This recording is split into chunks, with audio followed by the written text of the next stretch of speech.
de restaurer l'état spirituel de chaque croyant. Parce que certainement, après une année, depuis le Ramadan 1432, depuis le Ramadan de l'année dernière de 2011, après 11 mois passés, quand on redémarre un autre Ramadan, si on fait un bilan, si on se retourne et on regarde un petit peu qu'est-ce qu'on a fait comme bonne action et comme mauvaise action, c'est sûr que notre foi n'est pas dans un bon état. Après 11 mois depuis le Ramadan de l'année dernière, chaque personne a certainement accompli des péchés, chaque personne a certainement fait des erreurs. Et il n'y a pas, comme on expliquait dans le programme pour les messieurs hier soir pour le Salat al-Tarawih, il n'y a pas un être humain qui peut dire qu'il est parfait, qu'il ne fait pas de péché. Impossible. À moins d'être un prophète, aucun être humain, aucun insan ne peut se dire ou ne peut être persuadé ou se persuader que lui, il ne fait pas de péché. Tout être humain accomplit des erreurs. Et après un an, sans le moindre doute, on se présente devant ce mois de Ramadan avec un cumul de péchés, avec une quantité d'erreurs amassées. Et quel que soit son niveau, on peut être né musulman, ou alors on s'est converti durant notre vie, ou alors même on peut être un savant, on peut être un hafid du Coran, on connaît le Coran par cœur, on peut être un fundi, quel que soit notre niveau spirituel, notre niveau de connaissance religieuse, il n'y a pas un être humain qui n'accomplit pas de péché. Et quelle que soit la nature des péchés, et les péchés peuvent être en relation avec les actes d'adoration, les négligences par rapport au ibadah, ou en relation avec le comportement, ou en relation avec le mu'amala, notre manière de travailler, de gagner notre vie quotidienne. Donc on pourrait dire que le Ramadan également a pour but de permettre aux croyants et à la croyante de se reconstruire, que chaque mu'min puisse combler un petit peu les manquements cumulés durant l'année et demander tawbah pour les erreurs qu'il a pu faire par inadvertance durant les 11 mois depuis le dernier Ramadan. Car dans ce mois, mes chers sœurs, Allah Ta'ala accorde 4 choses spécifiques. Il y a 4 bienfaits spécifiques durant ce mois. Le premier de ces bienfaits est un bienfait général. Un bienfait général qui couvre toute la Ummah depuis le premier jour du Ramadan jusqu'au dernier jour du Ramadan. Et parmi ces bienfaits, il y a les hadiths qui disent que durant ce mois, les portes du paradis sont grandes ouvertes. Les portes de l'enfer sont fermées durant tout le mois de Ramadan. Également, durant ce mois, les shayatines sont enchaînés. Durant ce mois également, Allah Ta'ala Allah Ta'ala exauce les invocations, les doigts du musulman.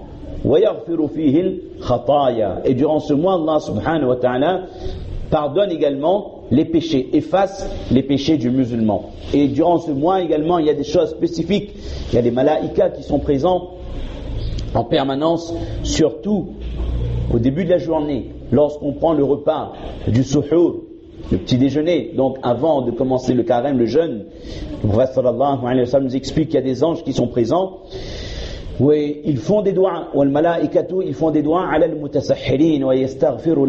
les anges demandent doigt à Allah pour les personnes, les musulmans qui sont réveillés pour le sihri, et ils demandent tawbah à Allah subhanahu wa ta'ala pour ces personnes. Donc, il y a des bienfaits généraux pour tout croyant durant ce mois. Ça, c'est une première chose.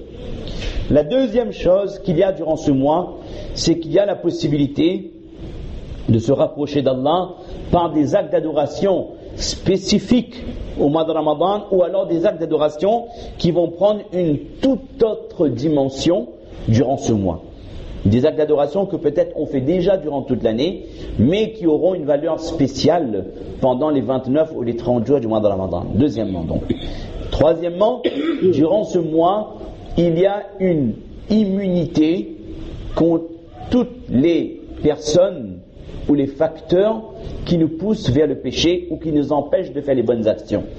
Durant ce mois, il y a une immunité, une protection contre les facteurs, les choses qui nous font accomplir des péchés ou qui nous empêchent de faire les bonnes actions. Et quelles sont les deux choses qui poussent l'être humain à faire des péchés? Tout d'abord, shaitan, et deuxièmement, le nafs, ce qu'il y a dans le cœur. Inna nafsa la ammaratun bis-sū. Ce nafs qui pousse l'homme, l'ego, qui pousse l'homme à accomplir des péchés. On a une protection contre ces deux choses. Ça fait 3 bienfaits. Et quatrième chose spéciale, quatrième bienfait, Dans ce mois, Allah Ta'ala nous a donné la possibilité de faire notre propre correction. Allah Ta'ala donne aux musulmans la possibilité de se corriger intérieurement par le biais de certains actes d'adoration ou certains actes qu'il va faire au quotidien, et cela va l'habituer à obéir à Allah. Cela va l'inciter, va l'éduquer pour qu'il délaisse définitivement les péchés qu'il accomplissait durant toute l'année. Donc il y a des choses spéciales dans ce mois, et principalement ces 4 choses. Le premier point, c'est plus ou moins connu. Comme on a dit tout à l'heure, les bénédictions en général qu'il y a durant toute l'année, depuis qu'on trouve la lune du premier Ramadan jusqu'à ce qu'on trouve la lune du Shawwal, les portes du paradis restent grandes ouvertes. Les portes de l'enfer restent fermées, etc., etc. Toutes ces vertus-là, c'est pour tout musulman dans le monde entier. Et notre prophète, et la deuxième chose, on va passer au deuxième point. Le deuxième point, comme on a dit tout à l'heure, on va détailler un peu plus, il y a la possibilité pour le musulman d'obtenir des récompenses exceptionnelles par le biais d'actions, soit qui sont spécifiques, propres au Ramadan, ou alors des actions du quotidien qui auront une valeur spéciale durant ce mois. Et notre prophète sallallahu alayhi wa sallam nous a dit que raka'atun fihi afdalu min alfi raka'a. Quand un mu'min accomplit la prière, c'est des actions qu'on accomplit régulièrement, toute l'année, que ce soit les prières obligatoires ou les prières qui sont nafil. Mais dans le mois de Ramadan, une unité de prière vaudra plus de 1000 unités de prière en termes de récompense. Quand un mu'min accomplit, quand on est entré dans la masjid, on a fait 2 salats, 2 raka'at, on a fait 2 unités de prière avant de s'asseoir, ce qu'on appelle le tahiyyatul masjid, d'accord? Mais ces 2 unités de prière, subhanallah, on doit avoir la conviction que dans le Ramadan, 2 est multiplié, insha'Allah, par 1000, min alfi raka'a, donc ça nous donne une récompense de 2000 raka'at.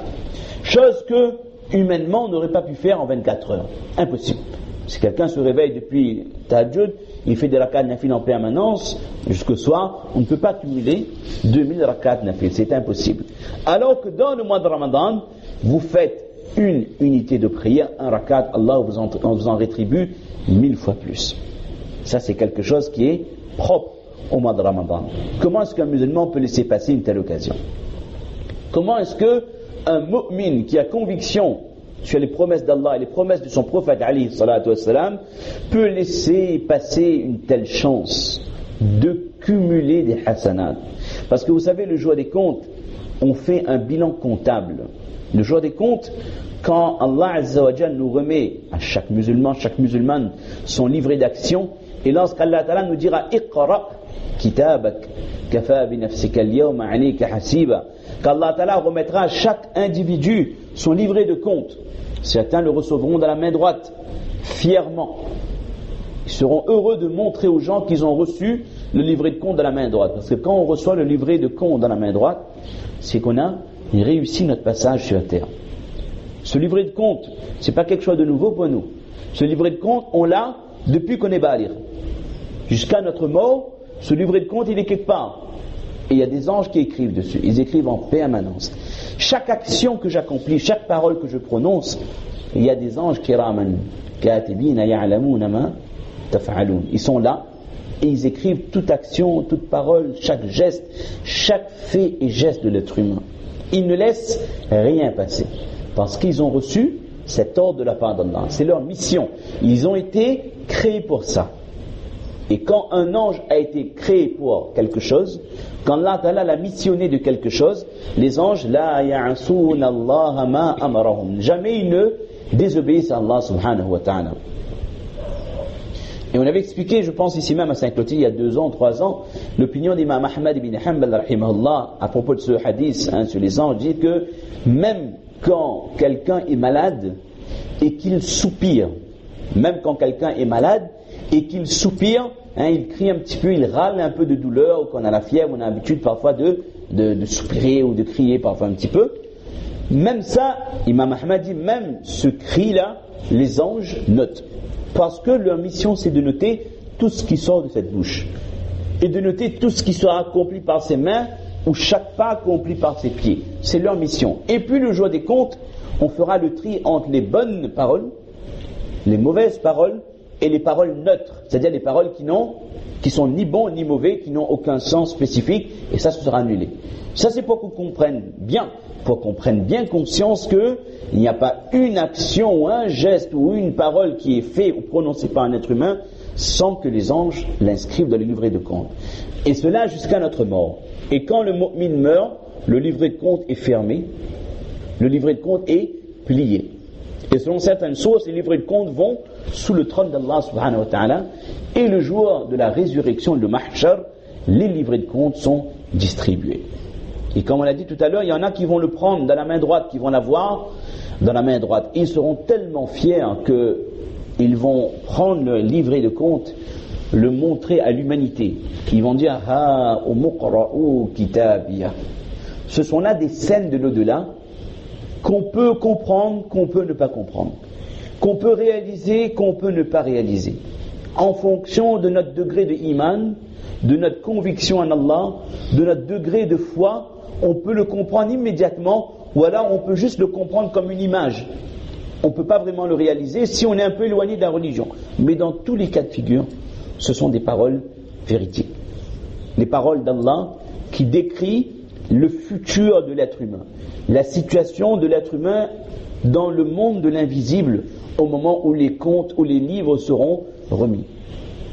Et dans cette situation-là, il y aura malheureusement des personnes qui vont avoir le livret de compte dans la main gauche derrière leur dos. Et ce seront les hommes les plus malheureux de la race humaine. Pourquoi ? Parce que quand quelqu'un reçoit son livret de compte dans la main gauche derrière son dos, c'est un signe que son passage sur terre était mauvais, qui n'a pas été accepté par Allah subhanahu wa ta'ala. Et ça, c'est la pire des catastrophes.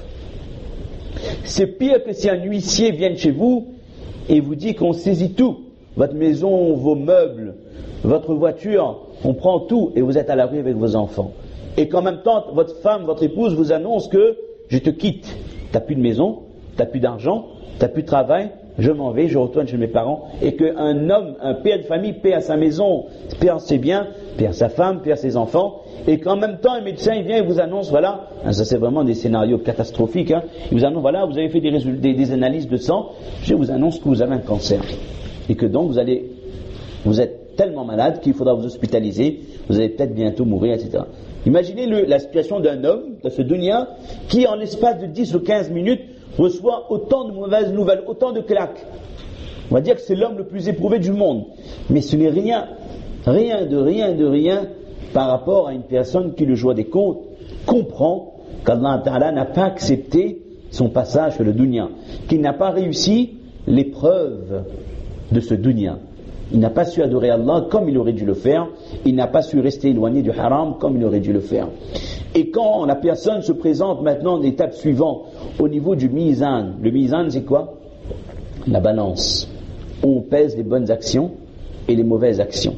Alors là, les textes du Coran expliquent qu'il y aura un mu'min qui essaiera d'interpeller sa femme, son père, ses enfants, parce qu'il est en manque de bonnes actions. Se rend compte qu'il n'a pas suffisamment de bonnes actions pour faire pencher la balance dans le bon sens, du bon côté, pour accéder au paradis. Lorsqu'il voit ses bonnes actions et lorsqu'il voit ses péchés, se rend compte qu'il est en train de prendre le chemin de l'enfer, qu'Allah nous protège. Et là, il va essayer de solliciter ses proches pour avoir quelques hasanat. Mais ce jour-là, yawma la yanfa'u malun wala banoun. Ni vos biens, ni vos enfants, ni vos proches ne vous seront d'une quelconque utilité.